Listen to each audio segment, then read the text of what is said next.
तो कैसे हो बच्चों।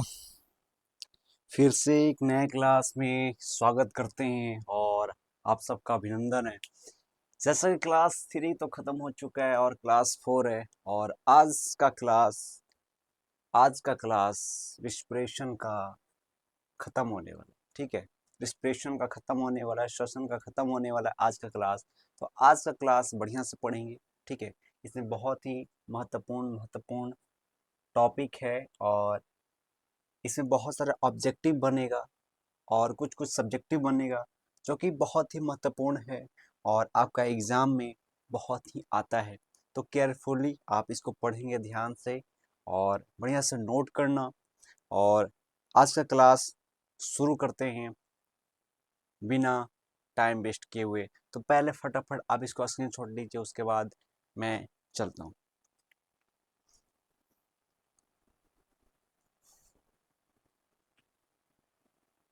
चलिए, आज हम जानते हैं कि ब्रोकाई क्या है, फेफड़े की संरचना कैसे कैसे होती है, श्वसन क्रिया क्या है, प्रश्वास क्या है, उच्छ्वास प्रक्रिया क्या है, फेफड़ों में गैसों का आदान प्रदान कैसे होता है, आंशिक दाब क्या है, श्वसन क्या है, हीमोग्लोबिन का कार्य क्या होता है, ऊतक में ऑक्सीजन का उपयोग कैसे होता है, इसके बारे में हम लोग जानने वाले हैं।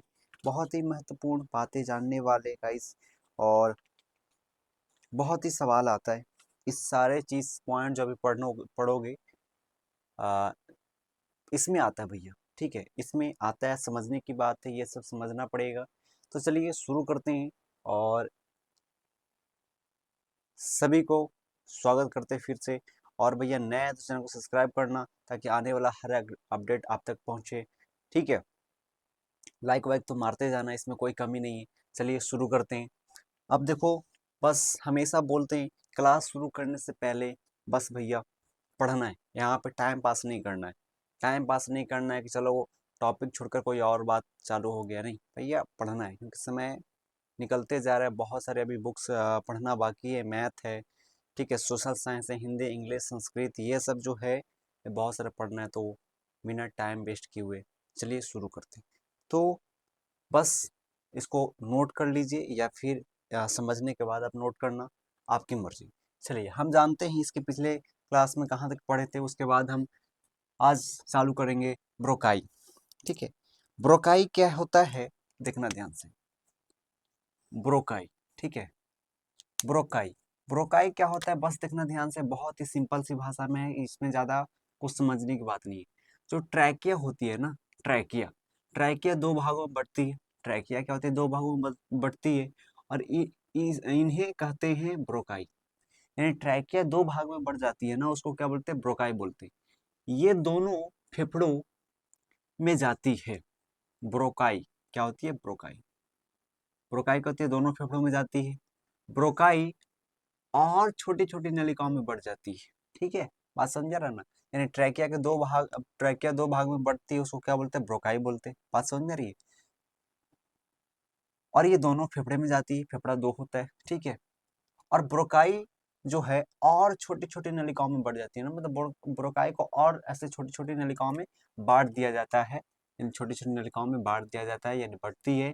इसे कहते हैं ब्रोक्यूलोस, ब्रोक्यूल्स, ब्रोक्यूल्स। ठीक है, ब्रोकियोल्स। ठीक है, ब्रोकियोल्स। ये जो है छोटी छोटी नलिकाओं में बटा हुआ है ना, ब्रोकाई जो है छोटी छोटी नलिकाओं में बट गया, उसको क्या बोलते हैं, ब्रोकियोल्स। ठीक है, कहते हैं। अब देखना ध्यान से, नासिका से, नासिका यानी नाक से ब्रोकियोल्स तक। ठीक है, नासिका से ब्रोकियोल्स तक मतलब फेफड़े, फेफड़े में ना ब्रोकाइन, ब्रोकाई कहाँ है, फेफड़े में। अब ब्रोकाई के छोटे छोटे ऐसे और नलिका बढ़ जाती है, छोटे छोटे भाग हो जाते हैं, नलिका बन जाती है, उसको क्या बोलते हैं, ब्रोकियोल्स। तो नासिका से यानी नाक से फेफड़ा तक यानी ब्रोकियोल्स तक पूरा रास्ता श्वसन उपकला से बना होता है। ठीक है, यानी नासिका यानी नाक से लेकर आपका ब्रोकियोल्स तक जो पूरा रास्ता जो होता है, पूरा रास्ता जो होता है वो किसका बना होता है, तो श्वसन उपकला से बना होता है। क्या होता है, श्वसन उपकला। ठीक है, श्वसन उपकला क्या, उपकला है क्या, ध्यान देना, श्वसन उपकला है क्या। तो ये जो है श्वसन उपकला से बना होता है। यह क्या करता है, यह धूल कणों को बाहर निकालता है। क्या करता है, श्वसन उपकला जो क्या करता है, जो रास्ता बना हुआ है वो क्या करता है, धूल कणों को बाहर निकालता है। समझे ना, बाहर यानी ऐसे छाट देता है, मतलब धूल कण को रोक लेता है। समझ में आ रही बात समझ में आ रहा है। यानी नासिका से लेकर ब्रोकियोल्स तक पूरा रास्ता होता है, जिसको बोलते हैं श्वसन उपकला बोलते हैं। श्वसन उपकला में यह धूल कणों को बाहर निकालता है। उसके बाद फेफड़ों में कहाँ, फेफड़ों में ब्रोकियोल्स के अंत में छोटे छोटे वायुकोष होते हैं। ठीक है, फेफड़ों में कहाँ, फेफड़े में नहीं भाई, आपका ब्रोकियोल्स कहाँ है, फेफड़े में। तो ब्रोकियोल्स के अंत में, मतलब जो ब्रोकियोल्स जो है आपका बोकाई का, ठीक है वही है ना, ब्रोकाइन का छोटी छोटी नलिका है, जिसको बोलते हैं ब्रोकियोल्स। ये जो है इसके अंत में यानी लास्ट सिरे में क्या होता है, छोटे छोटे वायुकोष होते हैं। छोटे छोटे क्या होते हैं, वायुकोष होते हैं। ठीक है, चलिए ध्यान से। उसके बाद दोनों फेफड़ों में लगभग 3 × 10⁸ 3 × 10⁸ 8 वायुकोष होते हैं, जिसको बोलते हैं 30 करोड़। क्या होता है, समझो भैया कितना है, 30 करोड़। ठीक है, वायुकोष होते हैं। यानी दोनों फेफड़ों में दोनों फेफड़ा मिलाकर दोनों फेफड़ों में लगभग 30 करोड़ वायुकोष होते हैं। क्या होते हैं, 30 करोड़ वायुकोष लगभग, इसको बोलते हैं 3 × 10⁸ 8। ठीक है, समझ में आ रहा है, वायुकोष। तो दोनों फेफड़ों में कितना वायुकोष होता है, लगभग 30 करोड़। समझ में आ रहा है। चलो अब चलते हैं। इनका कुल सतह क्षेत्र, यानी जो आपका वायुकोष का जो कुल सतह क्षेत्र होगा, यानी जो आपका क्षेत्र घेरे हुए रहेगा, लगभग 400 से 800 वर्ग मीटर होता है। कितना होता है, 400 से 800 वर्ग मीटर। ठीक है, वर्ग मीटर ये घेरे हुए रहता है। ठीक है, यानी इसका कुल सतह क्षेत्र जो है लगभग कितना है, 400 से 800 वर्ग मीटर। ठीक है, किसका, 30 करोड़ वायुकोष का। 30 करोड़ वायुकोष का लगभग जो वर्ग सतह क्षेत्र जो है कितना होगा, 400 से 800 वर्ग मीटर होता है। इससे गैसों के आदान प्रदान के लिए बहुत बड़ा क्षेत्र मिलता है। यानी ये जो है 400 से 800 वर्ग वर्ग किलोमीटर नहीं, वर्ग मीटर। क्या है, वर्ग मीटर। इतना क्षेत्र है ना, इतना क्षेत्र है कि आसानी से गैसों का आदान प्रदान बड़े मात्रा में कर सकता है। और जब बड़ी मात्रा में होता है तो भैया ऊर्जा भी बड़ी मात्रा में बनता है। समझ में आ रही बात। तो ये आपने देखा ब्रोकाई है क्या, ब्रोकाई के बारे में पूरा पढ़ लिया आपने, ब्रोकाई के बारे में पूरा पढ़ लिया। ट्रैकिया 2 भाग में बढ़ती है, इससे कहते हैं ब्रोकाई। ये दोनों फेफड़ों में जाती है। क्या, ब्रोकाई जो होती है दोनों फेफड़ों में जाती है और छोटे छोटे नलिकाओं में बढ़ जाती है। फेफड़ों में जाने के बाद ये जो ब्रोकाई है छोटी छोटी नलिकाओं में बढ़ जाती है, इसको बोलते हैं ब्रोक्यूल्स बोलते हैं। ठीक है, नासिका से ब्रोक्यूल्स तक पूरा रास्ता श्वसन उपकला से बना होता है। श्वसन उपकला में क्या होता है कि धूल कण को बाहर निकालने की क्षमता होती है। फेफड़ों में फेफड़ों में फेफड़ों में ब्रोकियोल्स के अंत में छोटे छोटे वायुकोष होते हैं। ठीक है, दोनों फेफड़ों में लगभग 3 × 10⁸ 8। ठीक है, 8 वायुकोष होता है, जिसको बोलते हैं 30 करोड़। ठीक होते हैं। इसका कुल सतह क्षेत्र होता है, यानी 30 करोड़ का जो वायुकोष है, 30 करोड़ वायुकोष, इसका कुल सतह क्षेत्र होता है 400 से 800 वर्ग मीटर होता है।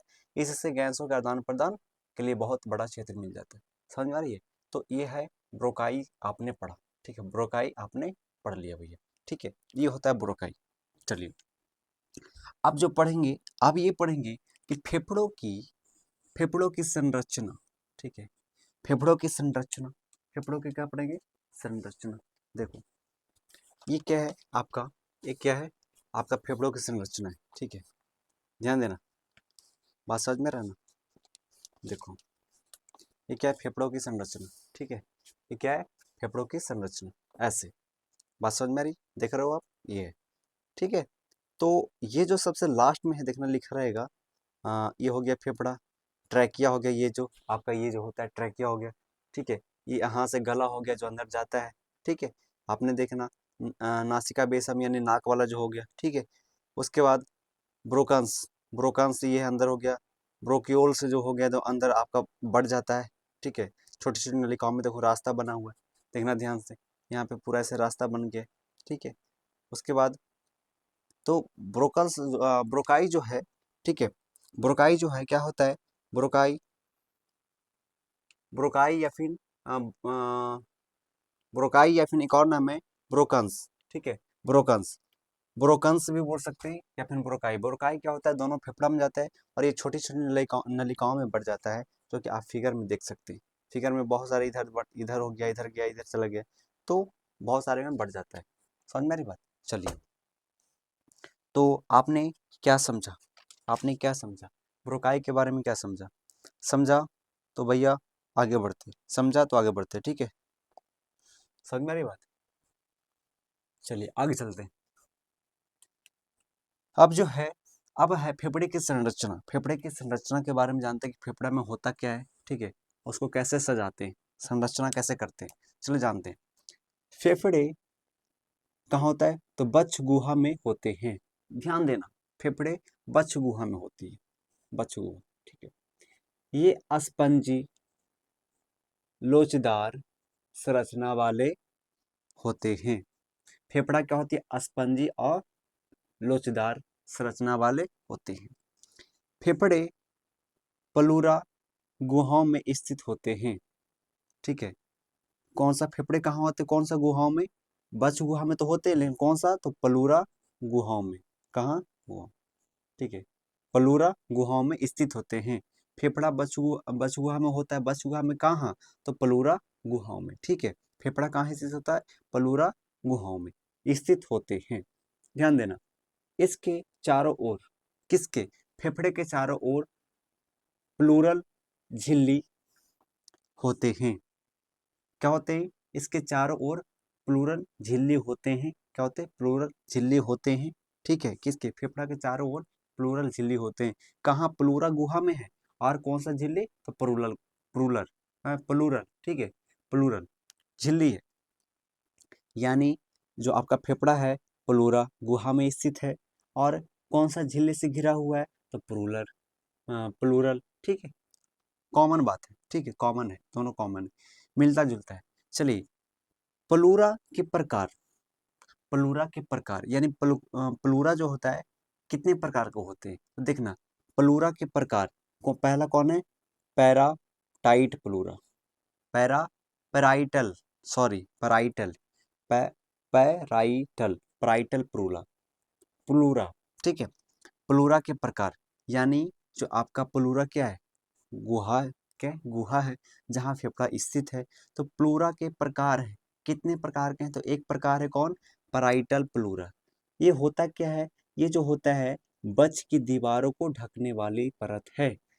पैराइटल प्लूरा जो है बच की बच बच गुहा जो है ना, बच गुहा यानी बच की दीवार को ढकने वाली परत है, ठीक है।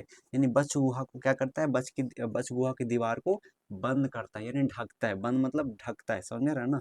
तो आपका प्लूरा जो है दो प्रकार का, पहला पैराइटल प्लूरा जो क्या करती है, यानी बच गुहा जो है उसकी दीवार को ढकने का काम करती है, यानी परत बनाती है, ढकने वाली परत है, ठीक है, परत है, समझ में आ रही बात। पैराइटल क्या है, पैराइटल परत है, किसका, तो बच गुहा की दीवार को ढकने वाली परत है। चलिए, दूसरा दूसरा जो है जिसको बोलते हैं बिरसल प्लूरा, बिरसल प्लूरा, ये क्या करता है, फेफड़ों को ढकने वाली परत है, ठीक है, फेफड़ों को ढकने वाली परत है। समझ में आ रही बात, बात समझ में आया, बात समझ में आया। यानी प्लूरा के प्रकार है दो, कौन है, पहला पैराइटल प्लूरा, पैराइटल जो प्लूरा है ये क्या करता है, बच की दीवार को ढकने वाली परत है। और एक और है बिरसल प्लूरा, बिरसल, यहाँ पे देखेंगे बिरसल प्लूरा, ये क्या करता है, फेफड़ों को ढकने वाली परत है, यानी फेफड़ों को ढकता है। चलिए आगे चलते हैं। अब है, बहुत ही सिंपल सी भाषा में तोड़ तोड़ के लिखे हैं, उसके बाद फेफड़े और प्लूरा के बीच, फेफड़े और प्लूरा के बीच एक चिकना द्रव्य होता है, जिसको बोलते हैं प्लूरल द्रव्य कहलाता है, प्लूरल द्रव्य कहलाता है। वही प्लूरल, उसी में प्लूरल झिल्ली भी रहती है। समझ में आ रही बात, यानी आपका जो है हृदय फेफड़े के चारों साइड कौन सा झिल्ली होता है, तो प्लूरल झिल्ली। ये प्लूरल है क्या, तो द्रव्य है, क्या है, द्रव्य है, द्रव्य के जैसा बनी होती झिल्ली होती है। समझ में आ रही बात। चलिए, जो जो क्या करता है, फेफड़ों को बचाता है, फेफड़ों को क्या करता है, डैमेज होने से या फिर कोई चोट लगने से क्या करता है, झिल्ली बचाता है। समझ में आ रही बात। चलिए, आपने समझ लिया, फेफड़े और प्लूरा के बीच एक चिकना द्रव्य होता है, उस चिकना द्रव्य का क्या नाम है, प्लूरल द्रव, प्लूरल, ठीक है, प्लूरल द्रव कहलाता है। इसका कार्य फेफड़ों के फैलने सिकुड़ने में घर्षण काम करता है। यानी जो प्लूरल द्रव है, प्लूरल झिल्ली जो क्या करता है, प्रोटेक्ट करता है भैया, प्रोटेक्ट करता है यानी बचाता है, ठीक है। प्लूरल द्रव जो है क्या करता है, जब फेफड़ा ऐसे हम सांस लेते हैं, समझ रहे हैं ना, सांस ले रहे हैं तो क्या होता है, फेफड़ा क्या होता है, फूलता है, देखो फूलता है, और छोड़ते तो पचकता है, ठीक है। तो फूलता है जो पचकता है उसमें क्या होता है, घर्षण होता है। घर्षण को क्या करता है, कम करता है। जैसे आप समझो कि आप साइकिल चलाते हो, क्या चलाते हो, साइकिल, साइकिल चलाते हो ना, साइकिल में चलाते हो तो भैया चैन जो होता है, चैन में क्या डालते हो, आप तेल डालते हो, क्योंकि भैया अच्छा से चले, क्योंकि जो जाम उम रहता है तो फ्री हो जाता है, घूमने में क्या होता है, फ्री। तो ये द्रव है आपका, क्या करता है, फैलना और सिकुड़ना को क्या करता है, फ्री करता है, मतलब बढ़िया से फैलता है, सिकुड़ता है, उसके घर्षण को क्या करता है, कम होता है। अगर घर्षण आ जाए तो फैलना और सिकुड़ने में दिक्कत आने लगेगी। अगर घर्षण ज़्यादा हो जाए तो फैलने में सिकुड़ने में क्या होगी, दिक्कत होगी। इसलिए प्लूरल द्रव जो है क्या करता है, फेफड़ों को फैलने और सिकुड़ने में जो घर्षण हो रही है उसको क्या करता है, कम करता है। बात समझ में आ रहा है। तो ये था फेफड़ों की संरचना, इस तरीके से ऐसे होता है, समझ में आ रही है, ये सब सारी बातें होता है। चलिए आप आगे चलते हैं। श्वसन क्रिया, श्वसन क्रिया, ठीक है, श्वसन क्रिया, अब हम चलते हैं श्वसन क्रिया के बारे में पढ़ते हैं। श्वसन क्रिया, चलिए श्वसन क्रिया क्या है, हालांकि पिछले पढ़ चुके हैं लेकिन फिर भी ऐसे देखते हैं, इसमें और कुछ नए नए चीज आ जाएंगे, ठीक है। श्वसन में दो क्रियाएं होती है, ध्यान देना, श्वसन में दो क्रियाएं होती है। ये इधर समझ लिए, अच्छी बात है, नहीं तो इसको एक बार अपना देखना, अपने नजर से देखना, समझ में आ जाएगा, ठीक है। तो श्वसन में दो क्रियाएं होती है, कौन कौन, प्रश्वास और उच्छ्वास, ठीक है। श्वसन क्रिया यानी श्वसन जब होती है, जब सांस लेते हैं तो दो क्रियाएं होती है, दो काम होती है। एक जो होती है बोलते हैं प्रश्वास बोलते हैं, एक होता है उच्छ्वास होता है, ठीक है। अब प्रश्वास क्या होता है, इसको बारे में जान लेते हैं। तो देखना, प्रश्वास क्या करता है, हवा को नासिका यानी प्रश्वास क्रिया में क्या होता है, हवा नाक में जाता है, नाक से श्वास नली द्वारा होते होते फेफड़ा में जाता है, ठीक है। यानी प्रश्वास क्रिया हो रहा है, प्रश्वास क्रिया हो रहा है। प्रश्वास क्रिया में क्या होता है, सबसे पहले नासिका आता है, नासिका मतलब नाक, नाक द्वारा हवा लेंगे, लेंगे तो क्या कर, श्वास नली द्वारा होते होते फेफड़ा तक पहुंचेगा, समझ में आ रही है बात, फेफड़ा तक पहुंचेगा, तक जाती है, यानी फेफड़े तक जाती है, यानी नाक द्वारा फेफड़े तक आपका सांस जाती है प्रश्वास में। फेफड़े में ऑक्सीजन रक्त में प्रवेश करती है, ठीक है। यानी प्रश्वास में हो क्या रहा है, प्रश्वास में हो क्या रहा है, यानी एक ये श्वसन का क्रिया है, श्वसन का क्रिया है, श्वसन का क्रिया दो चरण में पूर्ण होता है, एक प्रश्वास और एक उच्छ्वास। प्रश्वास होता क्या है, प्रश्वास होता क्या है, तो प्रश्वास में क्या करते हैं, नाक से हवा लेते हैं, सांस लेते हैं, श्वास नली द्वारा होते होते फेफड़ा में जाता है। अब फेफड़ा क्या करता है, ऑक्सीजन को निकाल कर रक्त में भेज देता है, ऑक्सीजन को साइड करके रक्त में भेज देता है, ये आपका प्रश्वास क्रिया कहलाता है। क्या कहलाता है, प्रश्वास क्रिया कहलाता है। बात समझ में आ रहा है, ये आपका प्रश्वास क्रिया कहलाता है, यानी श्वसन को निकालकर आपका रक्त में भेजना, रक्त में भेज देना, ठीक है, ये क्या कहलाता है, प्रश्वास कहलाता है। अब उच्छ्वास क्या है, इसके बारे में जान लेते हैं, ठीक है। उच्छ्वास के द्वारा रक्त से CO2 फेफड़े में आती है, फिर CO2 बाहर निकाल दी जाती है। श्वसन की, हाँ चलो इतना तक देखना, प्रश्वास में क्या हो रहा है कि हम सांस ले रहे हैं, बात समझ में आ रही है? सांस ले रहे हैं, सांस ले रहे हैं, नाक द्वारा जा रहा है, नाक से श्वास नली से होते हुए फेफड़ा में जाता है। फेफड़ा क्या कर रहा है, आपका ऑक्सीजन को रख ले रहा है भैया, रक्त में भेज दे रहा है, समझ रहा है? रक्त में भेज रहा है, इतना ही इसका काम है, प्रश्वास का इतना ही काम है कि सांस लेकर फेफड़ा तक पहुंचाना, और जो बहुत सारे सांस जो गैस लिए, मतलब ऐसे ही हवा के रूप में, उसमें बहुत सारे ऐसे गैस मिला हुआ है जिसमें ऑक्सीजन भी, कार्बन डाइऑक्साइड भी है, बहुत सारे ऐसे, तो क्या करेगा, ऑक्सीजन को निकालेगा। फेफड़ा का काम क्या है, ऑक्सीजन को निकाल लेना, निकाल कर उसको ऐसे रक्त में भेज देना, रक्त में यानी खून में भेज देना, बस यही काम है प्रश्वास का। अब उच्छ्वास क्या कर रहा है कि अब जो रक्त में, क्या अब रक्त में जो है, रक्त में क्या है, ध्यान देना, क्या उच्छ्वास के द्वारा रक्त में CO2, यानी रक्त में क्या है, CO2 कार्बन डाइऑक्साइड जो है फेफड़ा में लाती है, क्या करती है, फेफड़ा में लाती है। बात समझ में रहा, फेफड़ा में क्या होती है, लाती है। यानी उच्छ्वास का क्रिया क्या है कि रक्त में जो कार्बन डाइऑक्साइड है उसको फेफड़ा में ले आना, अब फेफड़ा फिर क्या करेगा, बाहर निकाल देगा, फेफड़ा क्या करेगा, बाहर निकाल देगा, ठीक है। फिर CO2 बाहर निकाल दी जाती। वास्तव में यही है प्रश्वास और उच्छ्वास, प्रश्वास और उच्छ्वास। थोड़ा सा और इसके बारे में हम जानेंगे, प्रश्वास उच्छ्वास क्या है, इसको थोड़ा सा और आगे जानेंगे, लेकिन बस अभी इतना ही है, ठीक है। चलिए, अब जो है जो प्रश्वास और उच्छ्वास हो रहा है, उस दोनों को, बात समझ में रहे, वो दोनों को क्या बोलते हैं। जैसे ऐसा थोड़ी बोलेंगे कि श्वसन क्रिया में प्रश्वास उच्छ्वास ऐसे, तो आपको पूछना है कि प्रश्वास और उच्छ्वास दोनों मिलकर कौन सा क्रिया बनाएगा।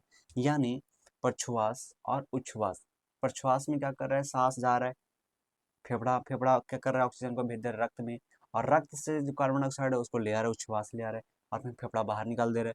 तो अब जो है श्वसन की दो अवस्थाएं कौन कौन हुआ, श्वसन की दो क्रियाएं यानी अवस्थाएं, प्रश्वास, सॉरी प्रश्वास और उच्छ्वास, यानी श्वसन की दो अवस्थाएं कौन कौन, प्रश्वास और उच्छ्वास मिलकर, यानी दोनों मिलकर क्या बनाते हैं, एक नया नाम बनाए जिसको बोलते हैं श्वासोच्छ्वास, श्वासोच्छ्वास, श्वासोच्छ्वास कहते हैं, श्वासोच्छ्वास, ठीक है, श्वासोच्छ्वास, ठीक है, बात समझ रहे ना।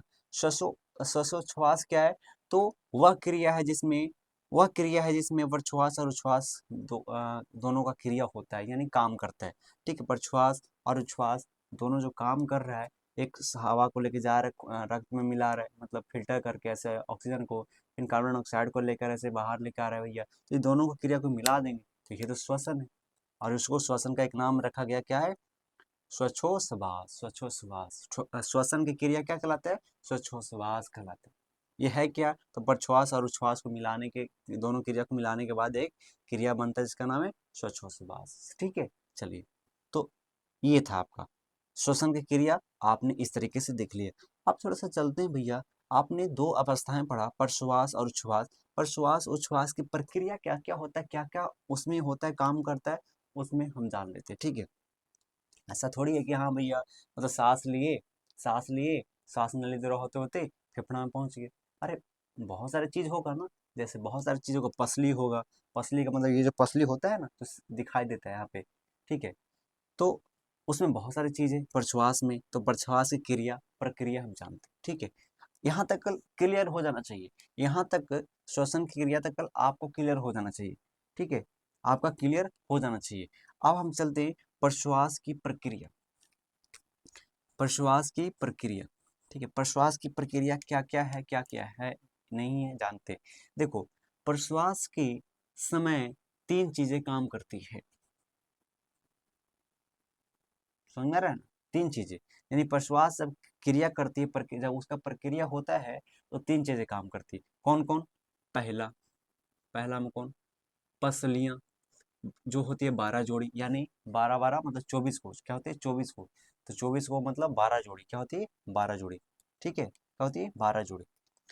पहला, प्रश्वास की क्रिया में कौन काम करता है, पसलियां, पसलियां जो 12 जोड़ी होती है। अब पसलियां करती क्या है, तो ध्यान देना, पसलियां ऊपर और बाहर की ओर उठती है, ऊपर और बाहर की ओर उठती है। सांस लेके देखो ना, ये जो पसलियां हैं, समझ में रहा ना, जैसे ये जो पसलियां हैं, जो पसलियां हैं, ये जो रहता है इधर ऐसे, यहाँ पे इधर इधर 12 या इधर 12, यानी 12 12 24, यानी 12 जोड़ी, ठीक है। तो सांस ले रहे हैं, तो क्या होता है, ये जो पसलियां क्या फूलता है, फिर छोड़ते हैं तो अपने से बैठ जाता है, ये क्या उठता और बैठता है, ठीक है, उठती बाहर बाहर की ओर उठता है, समझ रहे हो? ऊपर और बाहर की ओर उठती है, ऊपर और बाहर की ओर, ठीक है, ऊपर और बाहर की ओर मतलब ऊपर, जैसे ऊपर ऊपर और बाहर की ओर, ठीक है, जैसे सांस लेते हैं, समझ में रहा ना, ऊपर जा रहा है और बाहर भी निकल रहा है, समझ में रहा ना, और छोड़ते हैं तो नीचे जाती है, सटक जाती है, मतलब पचक जाती है, जैसे जैसे हम सांस ले रहे हैं, देखो भाई, ऊपर गया और फैल गया, ये फैल गया और ऊपर गया, छोड़ते तो छोड़ते तो नीचे गया और पचक गया, ठीक है। तो होता क्या है, तो पसलियां जो है, पसलियां पसलियां क्या करती है, पसलियां ऊपर और बाहर की ओर उठती है, कब, जब प्रश्वास क्रिया होता है, तो पहली बात ये होता है। उसके बाद इसी में, पसलियां में, इससे बचगुहा फैलती है, इससे क्या होती है, बच्च गुहा फैलती है। और बच्च गुहा में फेफड़ा है तो फेफड़ा फैलती है। समझ में आ रही बात? यानी पसलियाँ पसलियाँ क्या होती है, उठती है और बैठती है, मतलब ऊपर जाती है और बाहर निकलती है। जिसके कारण क्या होता है, जिसके कारण क्या होता ये है भैया कि बच्च गुहा भी फैलती है, बच्च गुहा भी फैलती है। और बच्च गुहा में आपका फेफड़ा है तो फेफड़ा भी फैलेगा। ठीक है, फैल रहा है, सिकुड़ रहा है। सांस ले रहा है, सांस लेते हैं तो फैलता है, छोड़ते हैं तो सिकुड़ जाता है। समझ रहा है ना? जैसे आप समझो, मेरी बात समझना। एक बैलूम है, क्या, एक बैलूम, बैलूम में हवा भरते तो क्या होता है, फैल जाता है। हवा भरते तो क्या होता है, फैल जाता है। अब उसकी जो मुंह है, जो बांध के रखे हुए हवा को, उसको मुंह को खोल दो, हवा निकलने लगा तो सिकुड़ जाएगा। वही बात हो रहा है हम सबके अंदर। सांस ले रहे हैं यानी भर रहे हैं तो फैल जा रहा है। क्या हो रहा है, फैल जा रहा है, छोड़ेंगे तो सिकुड़ जाएगा। समझ मेरी बात? तो अब समझो कि पसलियां जब फैल रही है तो जगह बन रहा है ना भैया, जगह बन रहा है। अब जगह बन रहा है तो बच्च गुहा भी फैलेगा। और बच्च गुहा में आपका फेफड़ा है तो फेफड़ा भी फैलेगा। सांस लेते तो फैलता है, सांस छोड़ते तो सिकुड़ जाता है। चलिए आगे चलते हैं। तो इससे बच्च गुहा फैलती है। अब ध्यान देना, ये हो गया आपका पहला काम किया कौन, पसलियां। दूसरा में डायफ्राम। क्या होता है, डायफ्राम। डायफ्राम जो होता है आपका दोनों फेफड़ा के नीचे होता है, दोनों फेफड़ा को नीचे होता है। समझ में रहा ना? डायफ्राम का मेन काम है फेफड़ा को संतुलन बनाए रखना। समझ में रहा ना? फेफड़ा को संतुलन बनाए रखना। बात समझ में रहा ना? कभी कभी क्या होता है, डायफ्राम गड़बड़ा जाता है। डायफ्राम गड़बड़ा जाता है तो हुचकी आने लगता है मतलब ऐसे। ठीक है, तो डायफ्राम का संतुलन बनाए रखना है फेफड़ा को। चलिए उसके बारे में जानेंगे। ठीक है, चलिए। तो क्या है डायफ्राम, डायफ्राम यह, ध्यान देना, यह गुबंद गुबंद मांसपेशी है। क्या है, डायफ्राम क्या है, यह गुबंद गुबंद मांसपेशी है। क्या है, गुबंद मांसपेशी है। आपका फिगर दिया हुआ है क्या इसमें?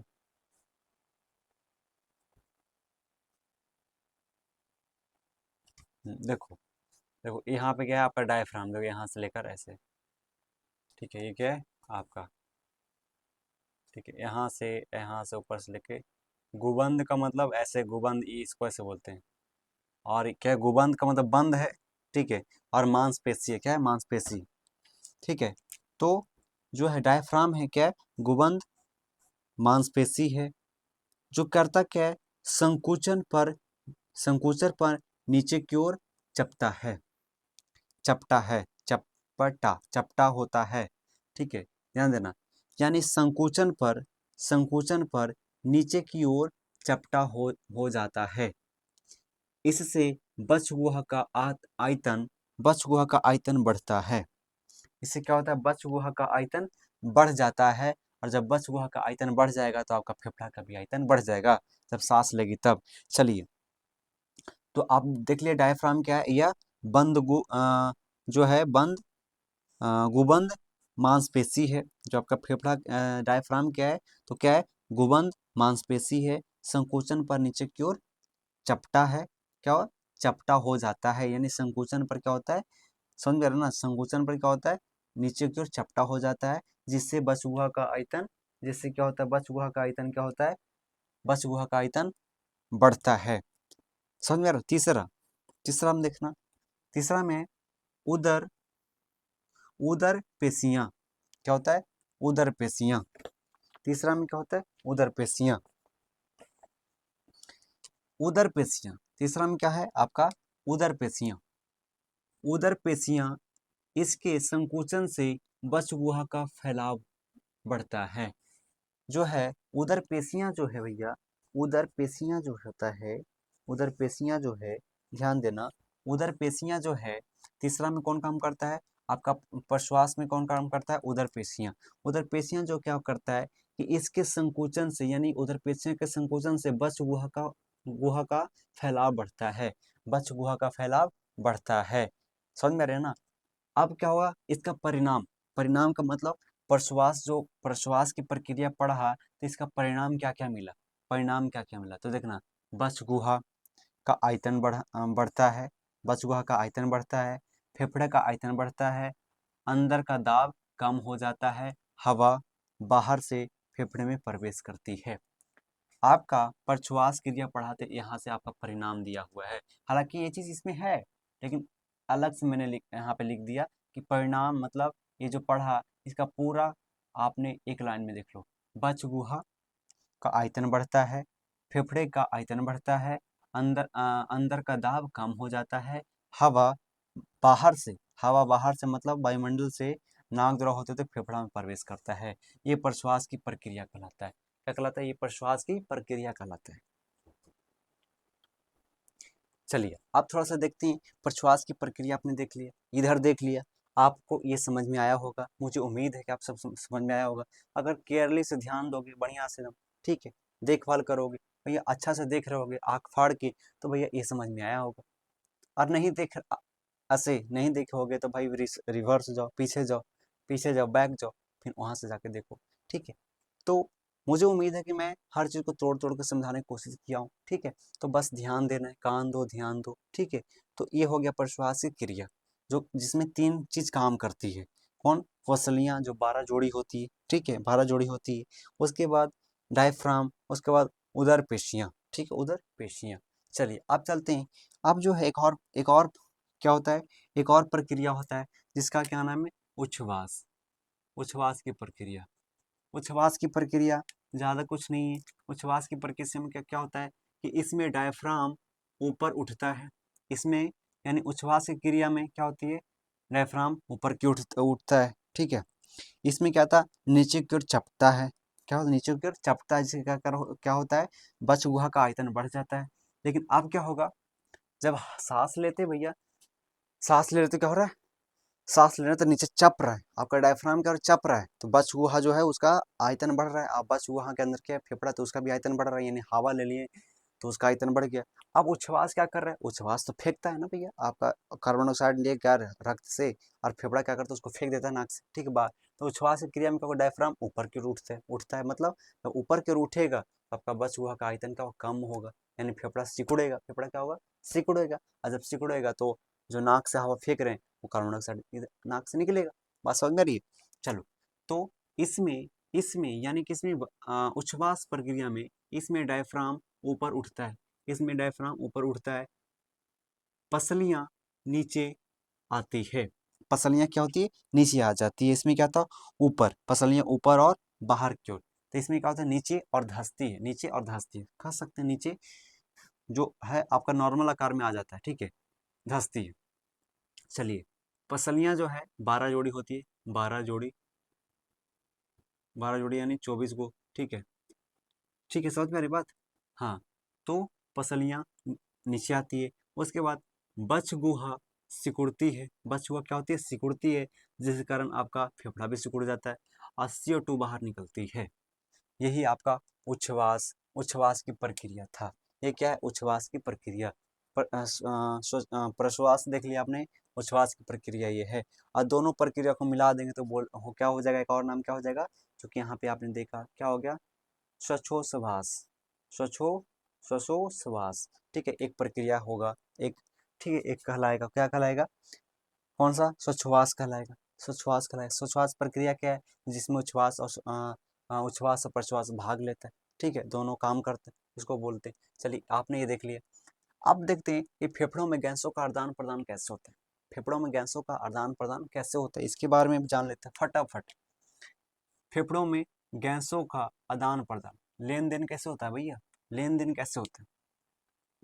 ठीक है, लेन देन कैसे होता है? चलिए जानते हैं कि प्रक्रिया वायुकोश में ये जो होता है, फेफड़ों में गैसों का आदान प्रदान कहाँ होता है? ये प्रक्रिया जो होगा यानी आदान प्रदान यानी लेन देन की प्रक्रिया कहाँ होगा? तो वायुकोश में। कहाँ होगी? वायुकोश में। कहाँ होगी? वायुकोश में। वायुकोश में ऑक्सीजन रक्त में जाती है। वायुकोश में यानी प्रक्रिया वायुकोश में जो ऑक्सीजन जो होगा, ऑक्सीजन क्या होगा? ऑक्सीजन जो आप क्या हो जाएगा? रक्त में जाएगा, रक्त में जाती है। ध्यान देना, यानी आपका जो प्रक्रिया हो रहा है कहाँ हो रहा है? वायुकोश में। और वायुकोश से जो आपका ऑक्सीजन जो हुआ, आपका ऑक्सीजन ऑक्सीजन क्या कर दिया? रक्त में चला गया। कहाँ चल गया? रक्त में। हम जानते हैं कि ऑक्सीजन रक्त में जाता है और रक्त में जो कार्बन डाइऑक्साइड है वो बाहर आ जाता है। ठीक है, यानी वायुकोश में जो ऑक्सीजन है कहाँ जा रहा है? रक्त में जा रही है। कहाँ जा रही है? रक्त में जा रही है। ये कौन सा क्रिया कहलाएगी? प्रश्वास कहलाएगी। ठीक है, प्रश्वास कहलाएगी। तो फेफड़ों में गैसों का आदान प्रदान कैसे हो रहा है? तो प्रक्रिया हो रही वायुकोश में। वायुकोश में जो ऑक्सीजन है, ऑक्सीजन वो कहाँ जा रही है? रक्त में जा रही है। अब ध्यान देना, रक्त में जाती है CO2, CO2 मतलब कार्बन डाइऑक्साइड रक्त से बाहर निकलती है, खून से। रक्त मतलब खून से बाहर आ जाती है। रक्त का प्रकार, रक्त का प्रकार कौन है? अशुद्ध। एक है अशुद्ध रक्त का प्रकार, एक अशुद्ध रक्त, एक शुद्ध रक्त। ठीक है, रक्त का प्रकार किसे कहते हैं? एक शुद्ध रक्त, एक अशुद्ध रक्त, उसको रक्त का प्रकार कहते हैं। तो रक्त का प्रकार में एक है अशुद्ध रक्त। अशुद्ध रक्त में CO2 अधिक होता है। अशुद्ध रक्त में, जो अशुद्ध रक्त है उसमें CO2 यानी कार्बन डाइऑक्साइड ज्यादा मात्रा में होगी, उसको अशुद्ध रक्त बोलेंगे। अशुद्ध रक्त जिसमें ऑक्सीजन की मात्रा ज्यादा होगी उसको शुद्ध रक्त बोलेंगे। ठीक है, तो रक्त का प्रकार जो है, अशुद्ध रक्त में CO2 यानी कार्बन डाइऑक्साइड अधिक होता है, शुद्ध रक्त में O2 यानी ऑक्सीजन अधिक होता है। बात समझ में रहा ना? अब विशेष बात, विशेष बात क्या है? कि वायु में लगभग यानी हवा में लगभग 21% ऑक्सीजन होता है, यानी होती है। विशेष बात क्या है? विशेष बात ये है कि वायु में यानी हवा में जो हम सांस लेते हैं, ये हवा में क्या है? ऑक्सीजन की मात्रा कितना है? 21% होती है। इसलिए वायु में O2, वायु में यानी हवा में ऑक्सीजन का दाब अधिक होता है। हवा में ऑक्सीजन का दाब क्या होता है? अधिक होता है। O2 रक्त में चली जाती है। O2 क्या होती है? रक्त में चली जाती है। विशेष बात में आपने क्या देखा? विशेष बात में ये देखा कि वायु में लगभग 21% ऑक्सीजन है, इसलिए वायु में O2 का दाब यानी ऑक्सीजन का दाब अधिक होता है और O2 रक्त में चली जाती है। O2 में क्या होती है? रक्त में चली जाती है। चलिए, ये आपने देख लिया फेफड़ों में गैसों का आदान प्रदान। ठीक है, चलिए उसके बाद क्या हुआ? आंशिक दाब। आंशिक मतलब अंदर का दाब, अंदर का दाब, दाब जानते हैं आंशिक दाब क्या है? तो वायुकोश में ऑक्सीजन है, वायुकोश में क्या ऑक्सीजन है जो रक्त में जा रहा है, और रक्त से आ रहा है आपका कहाँ? फेफड़ा में, फेफड़ा में आ रहा है कौन? कार्बन डाइऑक्साइड जो बाहर आ रही है। ठीक है, तो वायुकोश में ऑक्सीजन यानी O2 का आंशिक दाब अधिक होता है। अभी देखा आपने, अभी देखा। इसलिए वायु में O2 का दाब अधिक होता है। जहाँ O2 है वहाँ अधिक रहेगा दाब, तो O2 आपका वायुकोश में है, वायुकोश में है तो वहाँ अधिक, आंशिक दाब क्या होगा? अधिक होगा। आंशिक दाब क्या होगा? अधिक होता है। रक्त में O2 का आंशिक दाब कम होता है। ध्यान देना, वायुकोश में, वायुकोश में ध्यान देना, वायुकोश में O2 का आंशिक दाब अधिक होता है।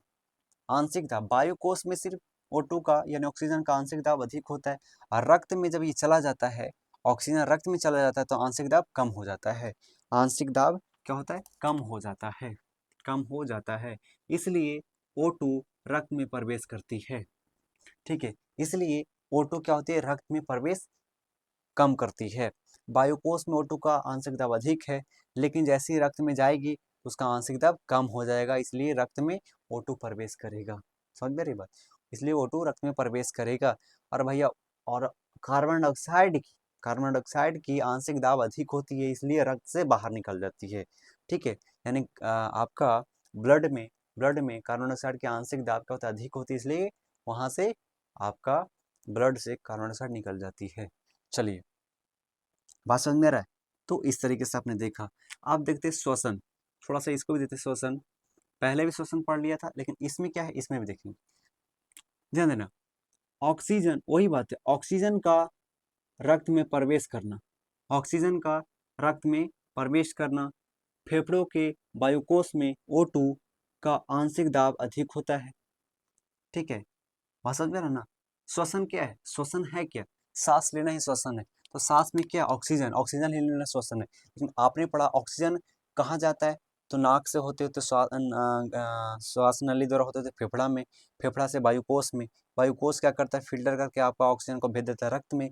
सत्यारण, तो ही तो ऑक्सीजन का रक्त में प्रवेश करना, ऑक्सीजन को रक्त में प्रवेश करना, ऑक्सीजन को रक्त में प्रवेश करना क्या कहलाता है? श्वसन कहलाता है, श्वसन कहलाता है। अब देखना, फेफड़े के वायुकोश में O2, फेफड़े के वायुकोश में ऑक्सीजन का आंशिक दाब अधिक होता है, इसलिए O2 विसरण द्वारा वायुकोश से रक्त में प्रवेश करती है। ध्यान देना भैया, ध्यान देना। ये पूछेगा कि फेफड़ा में जो वायुकोश है, वायुकोश में O2 है, वो O2 यानी ऑक्सीजन रक्त में किस किस के द्वारा जाती है, तो विसरण के द्वारा, विसरण क्रिया द्वारा, किसके द्वारा, विसरण, इसलिए O2 विसरण द्वारा वायुकोश से रक्त में प्रवेश करती है, रक्त में प्रवेश करती है, और विसरण द्वारा ही रक्त से CO2 कहाँ आती है, कहाँ आती है, कहाँ आती है भैया, कहाँ आती है, वायुकोश में, वायुकोश से फेफड़ा, फेफड़ा से बाहर। समझ मेरी बात। तो इस तरीके से तो आपने देखा श्वसन, आंशिक दाब, फेफड़ों में गैसों का आदान प्रदान, ये हो गया। अब थोड़ा सा देख लेते हैं कि हीमोग्लोबिन क्या है, हीमोग्लोबिन क्या है, इसके बारे में भी। हीमोग्लोबिन का कार्य, हीमोग्लोबिन क्या है, हीमोग्लोबिन का कार्य क्या है, ये भी देख लेते हैं। चलिए, आपका सेकंड लास्ट टॉपिक है रक्त में मौजूद लाल रक्त कणिकाएं, जिसको बोलते हैं RBC, रेड ब्लड सेल। ठीक है, समझ में आ रहा ना, ध्यान देना। हीमोग्लोबिन का कार्य क्या है, यानी हीमोग्लोबिन है क्या, तो रक्त में जो मौजूद जो लाल रंग का जो रक्त कणिकाएं हैं, यानी जो लाल दिखाई देता है, लाल रक्त कैसा देता है, लाल दिखाई देता है। ठीक है, लाल लाल दिखाई देता है, वही क्या है, हीमोग्लोबिन है। क्या है, हीमोग्लोबिन, यानी रक्त में मौजूद लाल रक्त कणिकाएं कणिकाएं RBC कहते हैं। रक्त में मौजूद क्या होते हैं, लाल रक्त कणिकाएं। ठीक है, रक्त में मौजूद लाल रक्त कणिकाएं RBC कहते हैं, जिसे क्या बोलते हैं, RBC। ठीक है, RBC कहते हैं। इसमें हीमोग्लोबिन होता है, यानी आपका रक्त में क्या होता है, हीमोग्लोबिन होता है। क्या होता है, हीमोग्लोबिन। ठीक है, हीमोग्लोबिन होता है। चलिए, बात समझ में आ रहा ना, रक्त में मौजूद लाल रक्त कणिकाएं, जिसको बोलते हैं RBC कहते हैं, RBC भी कहते हैं। RBC का नाम है लाल रक्त कणिकाएं। ठीक है, समझ में आ रहा ना, लाल का मतलब है रेड, और रक्त मतलब ब्लड, और होता है ये सेल। ठीक है, समझ में आ रही बात। तो रेड ब्लड सेल, ठीक है, यही है ना शायद, हाँ यही होगा, यानी लाल रक्त कणिकाएं RBC, वो होता है WBC। ठीक है, WBC। ठीक है, white blood cells, white blood cells. ठीक है, ऐसे समझ में आ रही बात। तो क्या आपने क्या देखा, रक्त में मौजूद लाल रक्त कणिकाएं, जिसे RBC कहते हैं। ठीक है, समझ में आ रहा, RBC कहते हैं, इनमें हीमोग्लोबिन होता है। ठीक है, किसमें, लाल रक्त कणिकाएं में क्या होता है, हीमोग्लोबिन, यानी लाल रक्त कणिकाएं है क्या, रक्त है, तो रक्त में क्या होता है, हीमोग्लोबिन होता है। क्या होता है, हीमोग्लोबिन। देखा, हीमोग्लोबिन हीमोग्लोबिन ऑक्सीजन के साथ अभिक्रिया करके ऑक्सी हीमोग्लोबिन बनता है। ध्यान देना, ध्यान देना।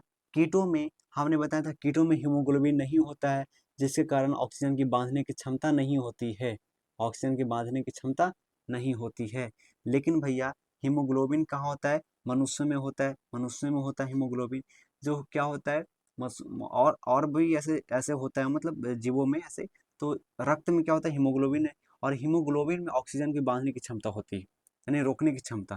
तो लिखा हुआ ना, हीमोग्लोबिन ऑक्सीजन के साथ अभिक्रिया करके क्या बनाती है, ऑक्सी हीमोग्लोबिन बनाती है। क्या बनाती है, बनता है, यानी ऑक्सी हीमोग्लोबिन बनता है। इसका कार्य है ऑक्सीजन को शरीर के विभिन्न भागों तक पहुंचाना। समझ में रहा ना, यानी जो हीमोग्लोबिन है, ऑक्सीजन के साथ मिलकर क्या बना रही है, ऑक्सी हीमोग्लोबिन बना रही है। जब हीमोग्लोबिन, ध्यान देना, अब ध्यान देना, हीमोग्लोबिन कहाँ है, तो रक्त में, और रक्त के साथ ऑक्सीजन है, रक्त के साथ ऑक्सीजन है। तो भैया, रक्त मतलब हीमोग्लोबिन, और प्लस ऑक्सीजन क्या बना रहा है, क्या ऑक्सी हीमोग्लोबिन बना रहा है। और ये क्या करता है, इसका कार्य ऑक्सीजन के शरीर को विभिन्न भागों में पहुंचाना। तो भैया ये बताओ कि शरीर के हर भाग में तो भैया आपका खून है, ब्लड है, और जहाँ ब्लड है, जहाँ हीमोग्लोबिन है, और जहाँ हीमोग्लोबिन है, जहाँ ऑक्सीजन है, और दोनों मिला हुआ है, ऑक्सी हीमोग्लोबिन बना हुआ है, तो पूरे रक्त में फैला हुआ है, पूरे रक्त में, यानी पूरे शरीर में आपका ऑक्सीजन फैला हुआ है। क्या, पूरे रक्त में, पूरे शरीर में आपका ऑक्सीजन फैला हुआ है। तो हीमोग्लोबिन का कार्य क्या है, हीमोग्लोबिन का कार्य क्या है, ऑक्सीजन को शरीर के विभिन्न भागों में पहुंचाना। इसका कार्य है ऑक्सीजन के शरीर के विभिन्न भागों में पहुंचाना। अब पहुंचाता किसके द्वारा है, तो एक क्रिया होता है, यह प्रक्रिया क्या कहलाता है, रक्त परिसंचरण द्वारा होता है। परिसंचरण पढ़ेंगे अगले चैप्टर में। तो रक्त परिसंचरण क्या कहलाता है? रक्त परिसंचरण द्वारा पूरे शरीर में आपका रक्त जाता है और रक्त के साथ ऑक्सीजन, तो पूरे शरीर में आपका ऑक्सीजन जा रहा है। समझ में आ रही बात? बात समझ में रहा ना? आप जैसे मैं कहूँ कि मैं भैया पानी पी रहा हूँ। मैं क्या पी रहा हूँ? पानी। पानी में मैंने चीनी डाल दिया। क्या डाल दिया? चीनी डाल दिया। उसको घोल बना दिया। तो आप क्या बोलूँगा? आप क्या बोलूँगा? पानी के साथ चीनी भी पी रहा हूँ, ऐसे बोलेंगे? पी तो रहा हूँ, पानी के साथ चीनी भी पी रहा हूँ, लेकिन उसका घोल बन गया तो एक और नाम आ गया शरबत। मैं शरबत पी रहा हूँ। क्या पी रहा हूँ? शरबत पी रहा हूँ। शरबत में पानी भी और चीनी भी है। तो वही बात हुआ कि ऑक्सी हीमोग्लोबिन में क्या है? आपका हीमोग्लोबिन है और ऑक्सीजन भी है, और दोनों है आपका, दोनों है जहाँ जहाँ खून है, जहाँ जहाँ दोनों, ठीक है। और ये पूरा खून पूरे शरीर में जा रहा है, किसके द्वारा? तो रक्त परिसंचरण द्वारा पूरे शरीर में फैल जा रहा है, ठीक है। रक्त परिसंचरण का मतलब रक्त का मतलब बहाव हो रहा है ऊपर से नीचे, ऊपर से नीचे। समझ रही बात? तो इस तरीके से बात आपने समझ ली। हीमोग्लोबिन का कार्य क्या है? हीमोग्लोबिन है क्या? ठीक है, हीमोग्लोबिन है क्या? ये ब्लड ही है। क्या है? ब्लड है। ब्लड में पाया जाता है, तो ब्लड ही कह सकते हैं, ठीक है, ब्लड ही है। और इसका कार्य क्या है? कि ऑक्सीजन के साथ मिलकर ऑक्सी हीमोग्लोबिन बनाना और पूरे शरीर में फैल जाना, ठीक है, रक्त परिसंचरण द्वारा, ठीक है। चलिए, ये भी समझ समाप्त हो गया। अब लास्ट टॉपिक बच गया है। लास्ट टॉपिक बचा हुआ है। इसके बाद थोड़ा सा एक आध दो लाइन और है, जो कि जगह नहीं बचा तो इधर में लिख दूंगा, ठीक है। तो समझ में आ रही बात? ये आपने देखा ऊतकों में आप देखना हीमोग्लोबिन का कार्य क्या है, ये भी देख लिया, ठीक है। अब देखते हैं ऊतकों में ऊतकों में ऊतकों में ऑक्सीजन का उपयोग। ऊतक, ठीक है। ऊतक पढ़ेंगे, पढ़ेंगे आगे चलेंगे पढ़ेंगे। ऊतकों हालांकि नाइन्थ में आपने पढ़ लिया होगा ऊतक क्या है। तो ऊतकों में ऑक्सीजन का उपयोग, ठीक है। ऊतकों में ऑक्सीजन का उपयोग, समझ में आ रही बात? होता क्या है, चलिए इसके बारे में भी जानते हैं।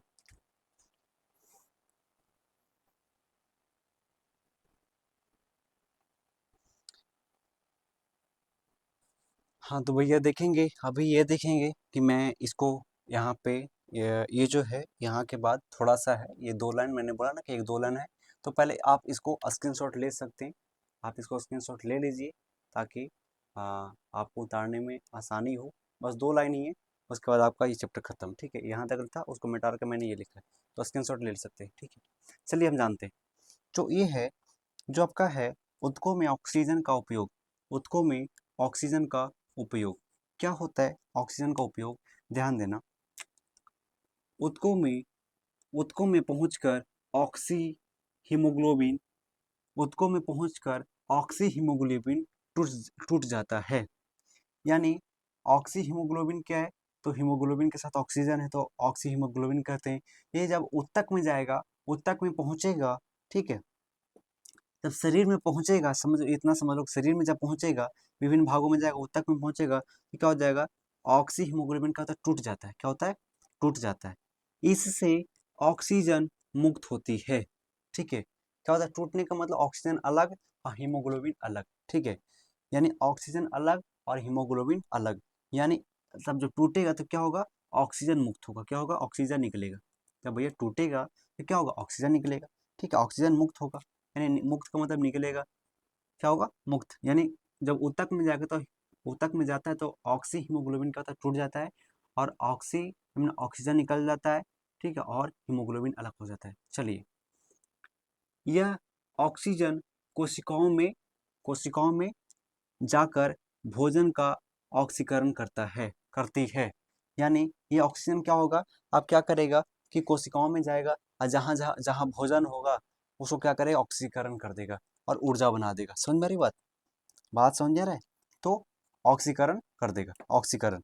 हम ऑक्सीकरण पढ़ लिए। ऑक्सीकरण क्या होता है?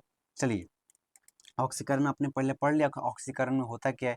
तो जहाँ जहाँ सॉरी, यह ऑक्सीजन जो होगा कोशिकाओं में जाकर भोजन का पाचन, यानी पाचन मतलब ऑक्सीकरण करता है, यानी ऊर्जा बनाता है उससे। उसके बाद इससे ऊर्जा का उत्पन्न होती है। तो भैया ऑक्सीकरण होगा तो ऊर्जा का उत्पन्न होगा ही, आपने पहले पढ़ा है, इसी चैप्टर में पढ़ा है। तो ऑक्सीकरण हो रहा है तो इसमें ऊर्जा का उत्पादन होती है, यानी जाहिर सी बात है कि ऊर्जा बनवे करेगा। आगे, कोशिकाओं कोशिकाओं में ऑक्सीकरण कोशिकाओं में ऑक्सीकरण के दौरान CO2 बनता है। हाँ, आपने पढ़ा है कि कोशिकाओं में ऑक्सीकरण के दौरान CO2 बनता है। क्या बनता है? कार्बन डाइऑक्साइड बनता है, ऊर्जा बनता है, कार्बन डाइऑक्साइड बनता है। समझ में आ रही बात? सब बनता है। उसके बाद जब CO2 बनता है तो CO2 कोशिकाओं से निकल कर रक्त में, जब CO2 जब बन रहा है यानी ऑक्सीकरण हो रहा है, तो क्या हो रहा है? आपका CO2 बन रहा है। CO2 कहाँ चल जा रहा है? कोशिकाओं से निकल कर रक्त में चल जा रहा है। कहाँ जा रहा है? जैसे समझो, आप समझो, मेरी बात समझना। आप ये समझो कि आप स्कूल जा रहे हो, कॉलेज जा रहे हो, तो जिस रास्ते से भैया जा रहे हो तो उसी रास्ते से आना पड़ेगा। ऐसा थोड़ी कि जमीन से जाओगे एकदम ऐसे मतलब आसमान से छलांग मार के आओगे, ऐसा तो हो नहीं सकता है। समझ मेरी बात? तो जैसे आप गए हो वैसे आना पड़ेगा, जैसे गए तो वैसे आना पड़ेगा। तो जैसे जैसे ऑक्सीजन अंदर जा रहा है, काम कर रहा है, तो कार्बन डाइऑक्साइड बनेगा तो वैसे वैसे बाहर निकलेगा।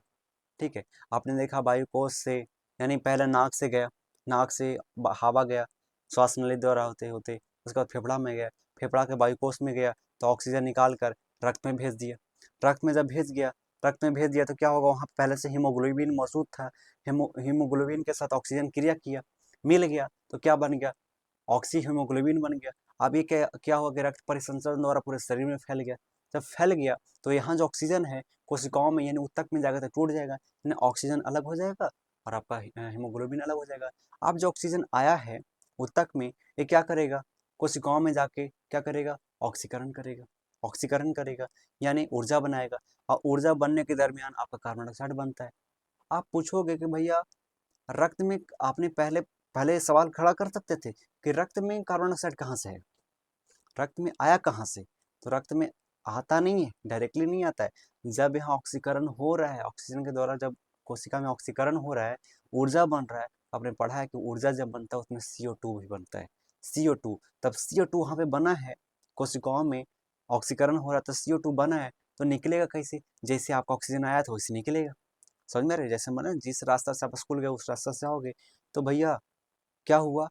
हुआ कि रक्त से कहाँ गया, यानी हीमोग्लोबिन जो था आपका, ऑक्सी हीमोग्लोबिन जो था आपका, ऑक्सीजन और हीमोग्लोबिन में टूट गया। ऑक्सीजन जो बचा क्या करेगा? कोशिकाओं में जाकर ऑक्सीकरण की क्रिया करेगा, जिसके कारण ऊर्जा बनेगी। अब ऊर्जा बनेगी तो कार्बन डाइऑक्साइड भी बनेगा, और कार्बन डाइऑक्साइड बनेगा तो हम जानते हैं कि शरीर के लिए हानिकारक चीज़ है, इसको निकालो। तो जैसे ऑक्सीजन गया तो वैसे निकालो, तो क्या होगा? जो आपका कार्बन डाइऑक्साइड जो है कहाँ आएगा? पहले ये बताओ, आएगा कहाँ? रक्त से कहाँ गया? ऑक्सीजन रक्त से कहाँ गया? कोशिका में। तो वहाँ से क्या आएगा? कोशिका में आएगा। वो भी क्या आएगा? जो आपका कार्बन डाइऑक्साइड कोशिका में आएगा। और कोशिका से कहाँ जाएगा? कोशिका से कहाँ आ जाएगा? ऊतक में। और ऊतक से कहाँ जाएगा? खून में। ऊतक से जैसे जैसे ऑक्सीजन गया था वैसे वैसे आएगा, खून में आ जाएगा। खून में आएगा तो भैया खून में, तो खून में पहले से आपका क्या मौजूद है? हीमोग्लोबिन। तो जैसे ऑक्सीजन मिला था और हीमोग्लोबिन के साथ ऑक्सीजन मिला था तो क्या बनाया था? ऑक्सी हीमोग्लोबिन बनाया था। तो उसी तरीके से जब कार्बन डाइऑक्साइड आएगा उधर वापस जब आएगा, जब निकलने के रास्ता से आएगा, तो कार्बन डाइऑक्साइड आ रहा है और मिल गया हीमोग्लोबिन, तो ये क्या बनाएगा? कार्बो कार्बोक्सी हीमोग्लोबिन बनाएगा। क्या बनाएगा? कार्बोक्सी हीमोग्लोबिन बनाएगा। और इसी ब्लड से फिर कहाँ चल जाएगा? वायु कोष में चल जाएगा, क्योंकि वायु कोष से ही तो आपका ऑक्सीजन आया था ब्लड में। तो ब्लड सब क्या चल जाएगा आपका?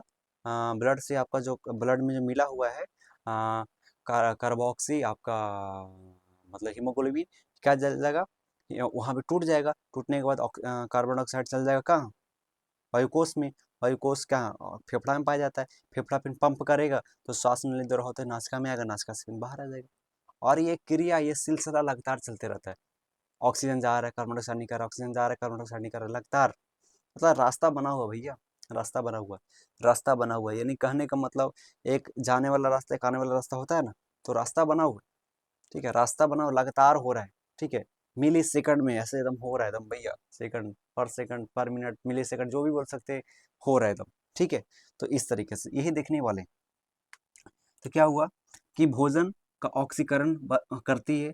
अब ऑक्सीकरण करने का ऊर्जा बनती है, ऊर्जा उत्पन्न करती है। ऊर्जा में क्या हो गया? कोशिकाओं में ऑक्सीकरण के दौरान क्या होगा? CO2 बनता है। CO2 कोशिकाओं से निकलकर रक्त में प्रवेश करती है। रक्त में CO2 जाने के बाद O2 यानी कार्बन डाइऑक्साइड और हीमोग्लोबिन मिलकर क्या बनाती है, कार्बोक्सी हीमोग्लोबिन बनाता है। फिर CO2 रक्त के साथ फेफड़े तक यानी वही वायुकोश में पहुंचता है और फेफड़े से CO2 आंशिक दाब, यानी ध्यान देना, फेफड़े में CO2 का आंशिक दाब अधिक होने के कारण CO2 रक्त से निकलकर वायुकोश में जाती है। रक्त से निकलकर क्या हो जाती है, वायुकोश में, यानी फेफड़ा में जब आएगा भैया, तो फेफड़ा में CO2 का आंशिक दाब क्या होता है, CO2 का आंशिक दाब अधिक होता है। क्या होता है, CO2 का आंशिक दाब अधिक होता है। ध्यान देना, O2 का आंशिक दाब किस में होता था, वायुकोश में अधिक होता था, वायुकोश में, ठीक है। लेकिन इसमें फेफड़ा में क्या होगा, CO2 का आंशिक दाब अधिक होने के कारण CO2 रक्त से क्या करेगा, निकलकर वायुकोश में जाएगी और ध्यान देना, वायुकोश में जाएगी। अब क्या करेगी, वायुकोश में जाती है तब क्या होगा, CO2 वायुकोश से निकलकर कहाँ, श्वास नली से निकलकर नासिका मतलब नाक, कौन सा क्रिया द्वारा, तो उच्छ्वास के द्वारा बाहर निकल जाती है, बाहर निकल गया। जैसे भैया आया था वैसे निकल गया, जैसे आओ सनम जाओ सनम, ठीक है, वही बात हुआ, आओ सनम जाओ सनम, ठीक है। तो ये हो रहा है, आ रहा जा रहा, जैसे आ रहा था वैसे जा रहा है भैया, ये आपका क्लियर हो गया। लिखा दिया गया यहाँ पे द इंड, समाप्तम भवा, द इंड हो गया आपका। नेक्स्ट क्लास होगा आपका Q&A, क्वेश्चन आंसर, ठीक है। उसके बाद नेक्स्ट क्लास होगा, क्या होगा, चैप्टर 3, बायोलॉजी का चैप्टर 3 होगा, ठीक है, बायोलॉजी का चैप्टर 3 होगा। तो इस तरीके से आपका खत्म हुआ, समाप्त हुआ। तो अब आपसे पूछते हैं कि आपको समझ में आया या नहीं आया। अगर नहीं आया तो कमेंट बॉक्स खुला है, आप लोग बोलो कि हाँ ये टॉपिक समझ में नहीं आया, या फिर ये भी छूट गया, या कम पढ़ाए हो, आप बोलो, मैं कोशिश करूँगा कि उस पर एक क्लास करवा दूँ, एक ऐसे वीडियो बना दूँ, ठीक है। तो बस आपके बोलने की ज़रूरत है, बोलो, मैं कर दूँगा। फिर मिलते हैं नेक्स्ट क्लास में, तब तक आप लोग पढ़ते रहो, आगे बढ़ते रहो। नेक्स्ट क्लास में क्वेश्चन आंसर के साथ इस चैप्टर को बंद कर दिया जाएगा, ठीक है। फिर मिलते हैं नेक्स्ट क्लास में, सभी को जय हिंद।